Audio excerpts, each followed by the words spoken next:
کندهار کې غټ وحشت تیر شو. ډیر ملکی لویان او کوچنیان شهیدان شول. دا چې دا کار چا کړی دی دې ویډیو کې وګورئ. خلک وایي چې بمبار حکومت کړی دی او حکومت هم دا مني چې بمبار موږ کړی دی.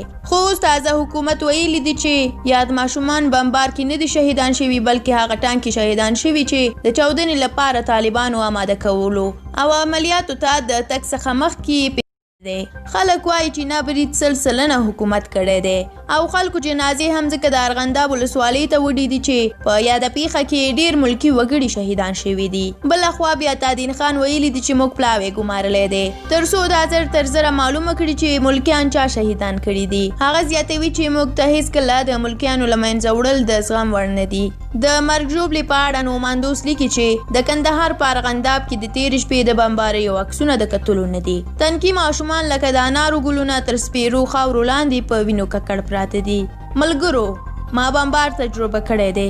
شاید دا ماشومان ان د بم له ویرونکي غږ سره لکه تنکي ګلابونه رژېدلي وي. اخر ولې د دوی ګناه څه ده؟ زموږ ماشومان ولې سوځول کیږي؟ له ځان سره یوه شیبه فکر خو وکړئ. هغه وخت در یاد کړئ چې د کوم ماشوم ګوته مو عادي پرې شوي وي. هغه وخت مو څه احساس و؟ اوس هغه میندې او پلرونه په یاد کړئ چې په سرو وینو ککړ او تر خاورو لاندې اولادونو ته ګوري. مه کوئ، د خدای خاطر وکړئ دا ناولې او وحشي جګړه بنده کړئ. دا یوازې زموږ وطن ورانوي، یوازې زموږ خلک وژني. ای د جګړې ښکېلو غاړو، دا موږ خدای جل جلاله خپل عبادت ته پیدا کړي یو او که ستاسو قصابۍ ته. خدای جل جلاله خو فرمایي چې وما خلقت الجن والانس الا ليعبدون.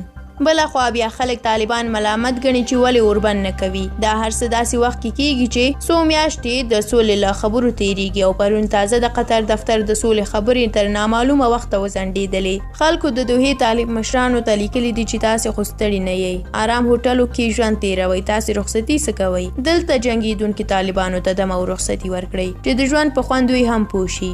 موږ د هغو کسانو په اړه هم راپورونه جوړوو چې د حکومت بمبار ته ښه وایي په دې دلیل چې ولې خلک طالبانو ته ځای ورکوي. د هغو راپورونو لپاره ملاله یوټیوب او پښتون پلس یوټیوب او فیسبوک پاڼې وڅارئ. موږ د هیچ چا طرف نه کوو، د حق او د وطن طرف کوو. د هیچ چا خلاف نه یو، خو د هغوی خلاف یو چې څوک ظلم کوي، فساد کوي او وطن سره خیانت کوي او وطن د جوړېدلو په ځای ورانوي. تر بیا او بلې ویډیو په لوی او بخښونکي خدای مو سپارم. د خدای په امان.